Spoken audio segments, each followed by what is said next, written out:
Good morning my dear students. कैसे हैं सभी लोग। आज के लेक्चर में हम पढ़ेंगे वेल्डिंग के बारे में। सबसे पहले वेल्डिंग से स्टार्ट करने से पहले एक चीज़ मैं आप लोगों को बता दूं कि जो भी स्टूडेंट बीटेक कर रहा है, आईटीआई है, ठीक है, आईटीआई या कोई डिप्लोमा कर रहा है, सभी का एक कॉमन सब्जेक्ट आता है वर्कशॉप टेक्नोलॉजी।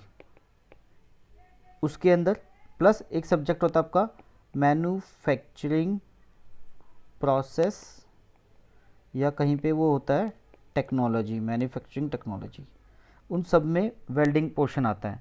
चाहे आप सीएससी के स्टूडेंट हैं, आईटी के स्टूडेंट हैं, मैकेनिकल के स्टूडेंट हैं, सिविल के स्टूडेंट हैं, ये जो टॉपिक है वेल्डिंग का सबके लिए कॉमन है, ठीक है। तो इसमें कोई डाउट नहीं होगा कि किसके लिए है किसके लिए नहीं है, ठीक है। अब इसमें लेक्चर में, वेल्डिंग के लेक्चर में हम क्या क्या चीज़ें कवर करेंगे इस लेक्चर के अंदर। हम करेंगे सबसे पहले इंट्रोडक्शन, वेल्डिंग होता क्या है, ठीक है। Metallurgy in welding, okay. Reason in weld Beed, weld Beed के बारे में हम बात करेंगे, ठीक है, क्योंकि बहुत से स्टूडेंट इसको क्या कर देते हैं, स्किप कर देते हैं, उनको वेल्ड बीड का पता ही नहीं होता, ठीक है। तो इसके बारे में बात करेंगे।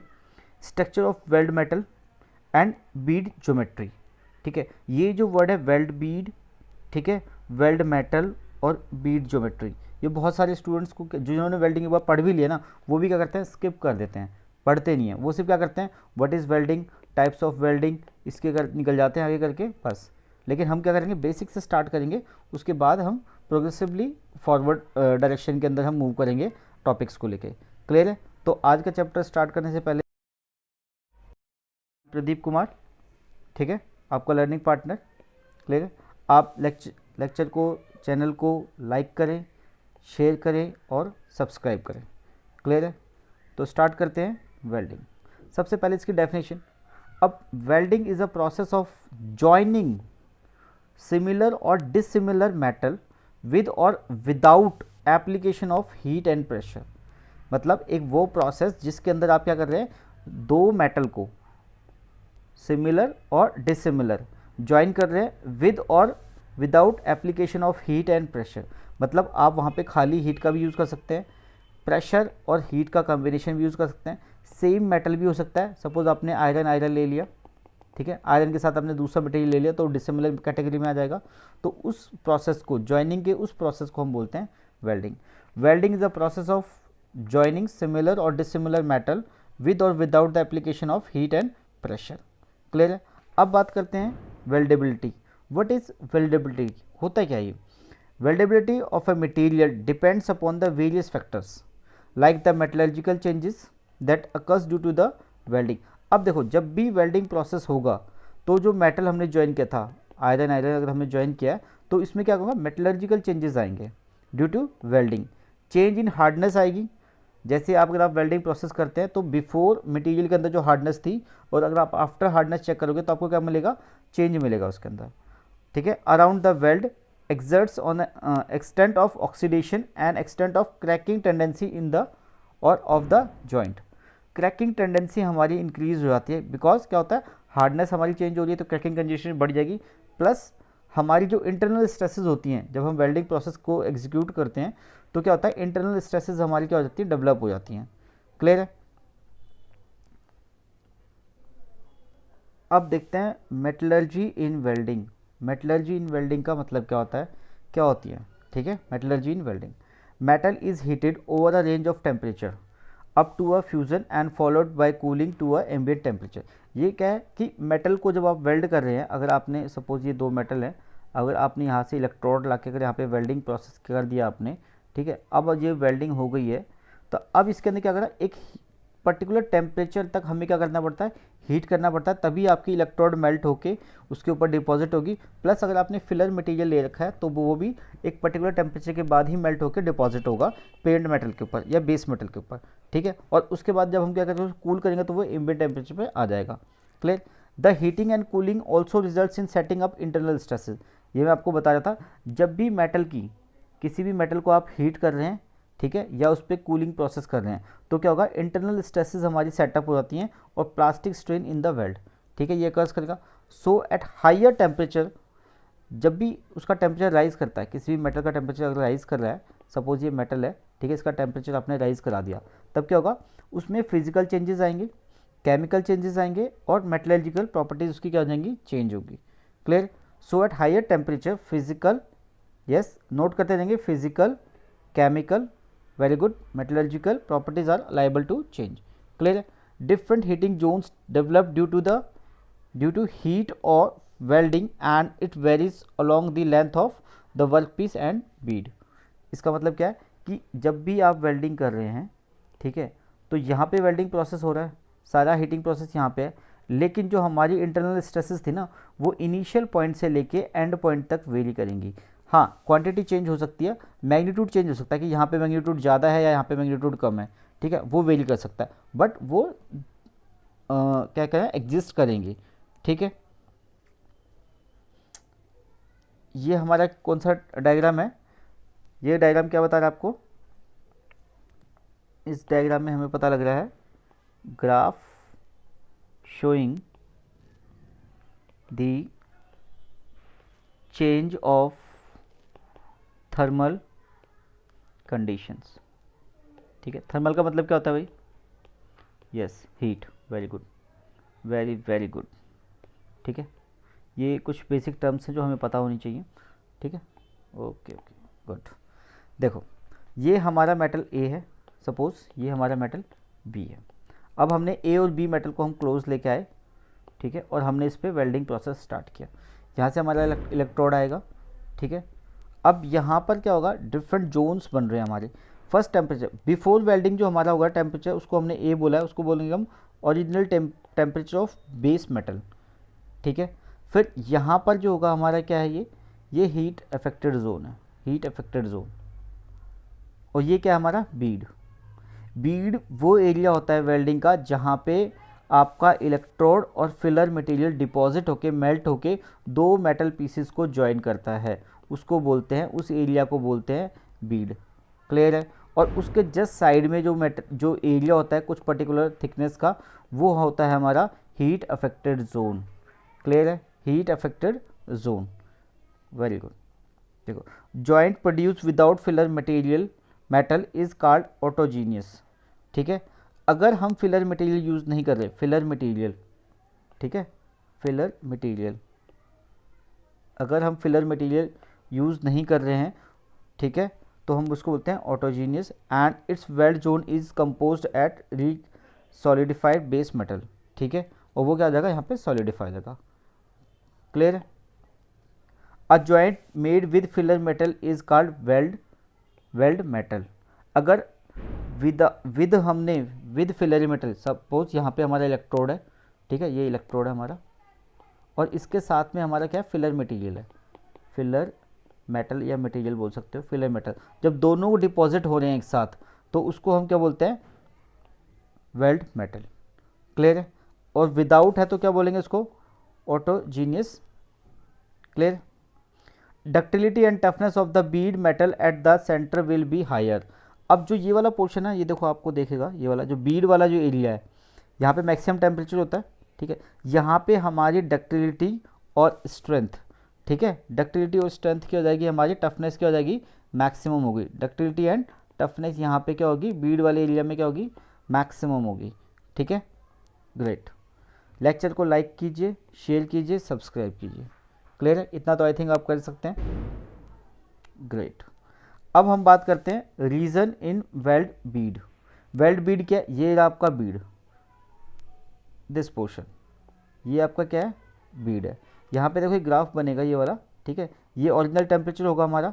जैसे ही हम क्या करेंगे, यहाँ से टेम्परेचर राइज करना स्टार्ट करेगा, ठीक है, तो फर्स्ट स्टेप जो आएगा हमारा कहाँ पे आएगा, यहाँ पे आपका हीट अफेक्टेड जोन जो स्टार्ट होगा, और हीट अफेक्टेड जोन की जो थिकनेस होगी ना, उसको बोलेंगे हम। ठीक है, तो वहाँ पे जो टेम्परेचर होगा वो क्या होगा, हमारा हीट अफेक्टेड जोन के अंदर होगा। और सी पॉइंट पे मैं क्या बोलेगा, melting point of the base metal.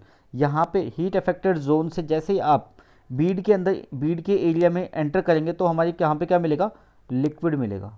किसका लिक्विड मिलेगा, इलेक्ट्रोड मटेरियल का प्लस फिलर मटेरियल का, अगर आपने यूज़ किया तो। ठीक है, और इस जो सेंटर में, जो सी के बाद इसके सेंटर में क्या मिलेगा, लिक्विड वेल्ड मेटल मिलेगा आपको। क्लियर है। वेल्ड मेटल क्या था, जब आपने इलेक्ट्रोड के साथ में फिलर मटेरियल यूज़ किया था, उसको बोलते हैं वेल्ड मेटल। ठीक है, अभी हमने पढ़ा था, देखो ये रहा। क्लियर है, आगे चलें, ठीक है।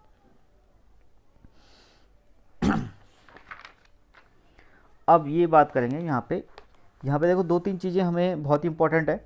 यहाँ पे सबसे इम्पॉर्टेंट जो चीज़ है हमें ये ध्यान रखना है कि जो ग्रेन साइज़ है, ग्रेन साइज़, ठीक है, ग्रेन साइज़ का मतलब जो केमिकल जो आपका जो मेटल था उसके अंदर जो उसके जो मॉलिक्यूल्स थे उसके जो अरेंजमेंट है ना वो चेंजेस हो जाएंगे। बिकॉज यहाँ पे वेल्डिंग की वजह से क्या होगी, हीट अफेक्टेड जोन बना, टेम्परेचर राइज किया हमारा, फिर वो टेम्परेचर हमारा कूल कर गया।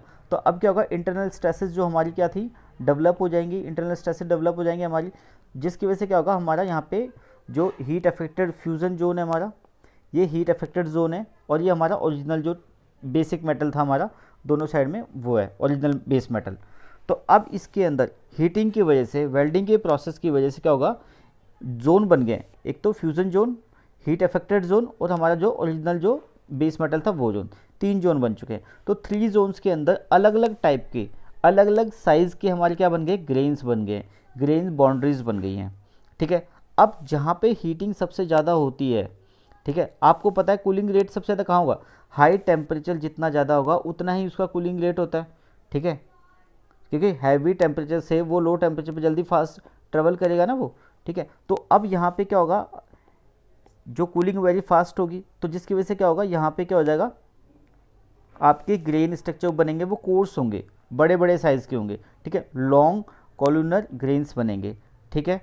उसके बाद हीट अफेक्टेड जोन के अंदर 2 टाइप के ग्रेन्स बनेंगे, एक तो बनेगा कोर्स ग्रेन जो कि जस्ट बीड के साथ में, जो बीड है उसके साथ में, जस्ट उसके साथ में बाउंड्री से टच होगा कोर्स ग्रेन, ठीक है। और कोर्स ग्रेन के साथ में जो बाउंड्री टच करेगी हमारी ग्रेन्स की उसको बोलते हैं फाइन ग्रेन्स, सबसे फाइन ग्रेन्स। और जो लास्ट में जो बचेगा जो मेटल का एरिया जहाँ पे स्ट्रेसेस डेवलप नहीं हो पा रही हैं या कम हुई है, वहाँ पे जो हमारा ओरिजिनल जो स्ट्रक्चर था प्रीवियस बिफोर वेल्डिंग वो का वो रहेगा।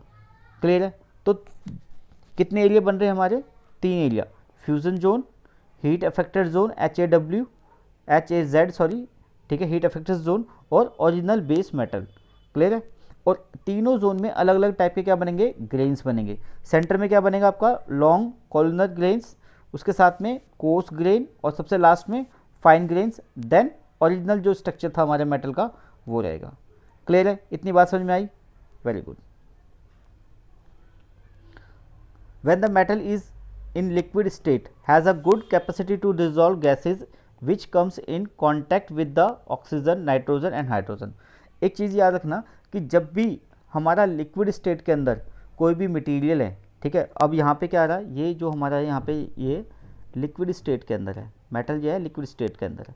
अब जब ये लिक्विड स्टेट में होगा तो किसके साथ में कॉन्टैक्ट में आएगा, एटमॉस्फेयर के साथ में। एटमॉस्फेयर में क्या है, हमारी डिफरेंट गैसेज हैं like oxygen, nitrogen, hydrogen etcetera. अब वो क्या करेंगी, उस ऑक्सीजन, वो जो सारी गैसेज हमारी क्या करेंगी, उस लिक्विड के साथ में रिएक्ट करके क्या हो जाएंगे, ट्रैप हो जाएंगी इनसाइड, ठीक है। जब वो इनसाइड जब गैस जब ट्रैप होती है तो क्या बनाती है, बबल बनाती है, होल बनाती है, ठीक है, वॉइड क्रिएट करेगी, जिसकी वजह से क्या होगा, जो स्ट्रेंथ होगी हमारी बीड की, जो ज्वाइनिंग बीड है हमारा, ये जो जहाँ पे जॉइंट लगा हुआ इसकी स्ट्रेंथ क्या हो जाएगी, कम हो जाएगी अगर इसमें होल्स बन जाएंगे तो, ठीक है। As a metal starts cooling, different gas gets trapped in metal which create condition of porosity, ठीक है।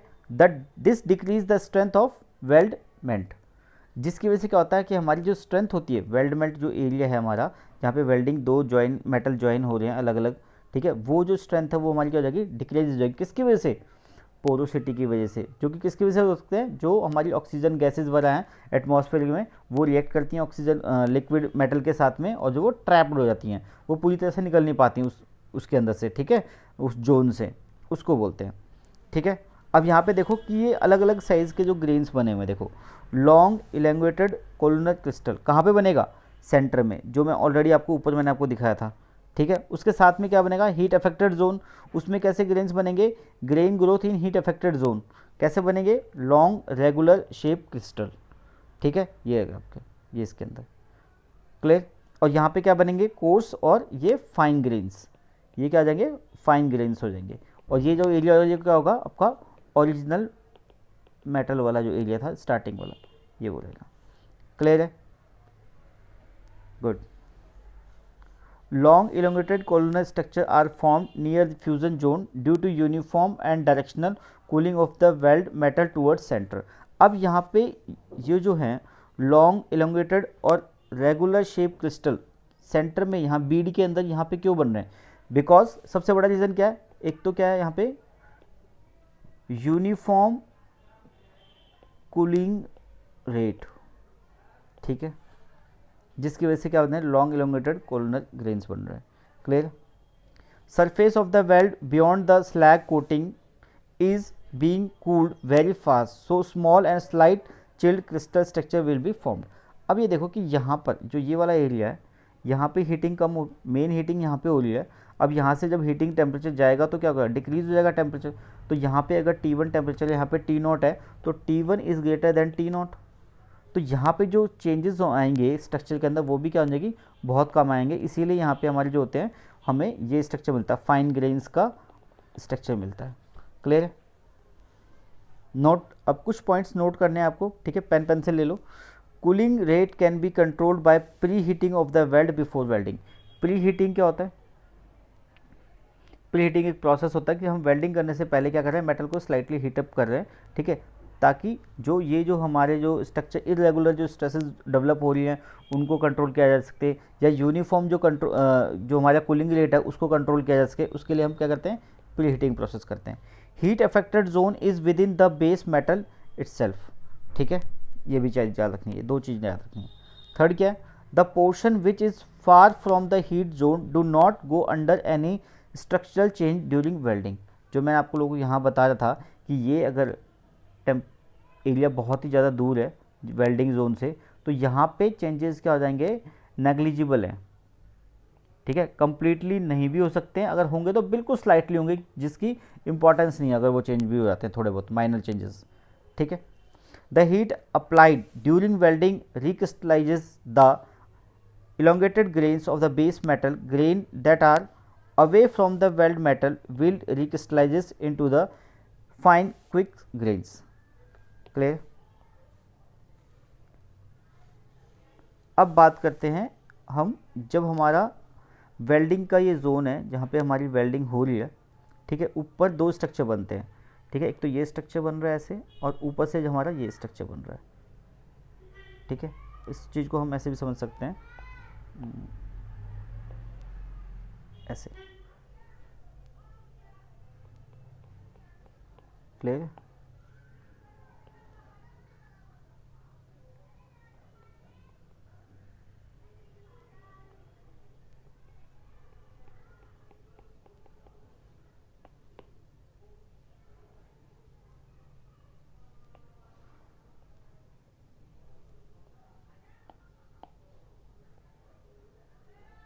ठीक है, ओके। तो अब यहाँ पे देखो कि ये हमारा ये क्या है, ये तो बेस मेटल है।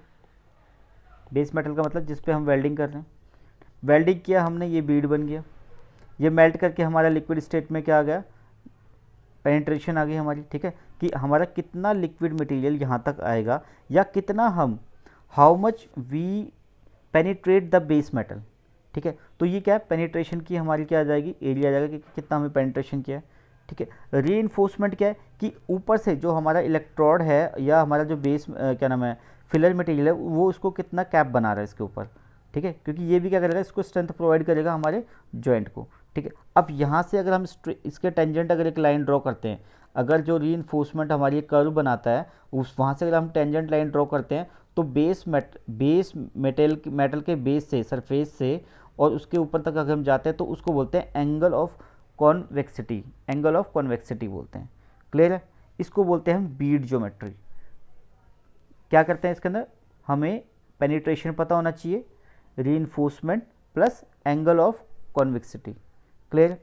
नोट करेंगे यहाँ पे एक point important, in ideal cases the dilution should be as close as to 100%, ठीक है। डाइल्यूशन कितना होना चाहिए आइडियल केस के अंदर, यहाँ पे किसकी बात कर रहे हैं, आइडियल केस के अंदर हमारा डाइल्यूशन कितना होना चाहिए, 100% होना चाहिए, बट ऐसा नहीं होता है, ठीक है, क्योंकि बहुत सारी कंडीशंस हैं जिसकी वजह से क्या डाइल्यूशन आइडियल कंडीशन में भी हमें 100% अचीव नहीं हो पाता, ये थ्योरेटिकल डेटा है, ठीक है। तो अब यहाँ पे हम डाइल्यूशन बहुत सारे एग्ज़ाम्स में या कॉम्पिटेटिव एग्ज़ाम्स में या 1 मार्क्स क्वेश्चन के लिए हमें डाइल्यूशन परसेंटेज पूछ लेता है या डाइल्यूशन पूछ लेता है, ठीक है। तो उसको कैसे निकालेंगे, दो एरिया चाहिए हमें।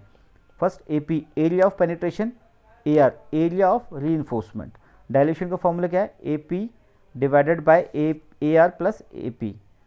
तो हमारा डाइल्यूशन यहाँ से हम फाइंड आउट कर लेंगे। क्लियर है, ये इंपॉर्टेंट फॉर्मूला है, इसको याद कर लेंगे, 5 स्टार फॉर्मूला ये। क्लियर है।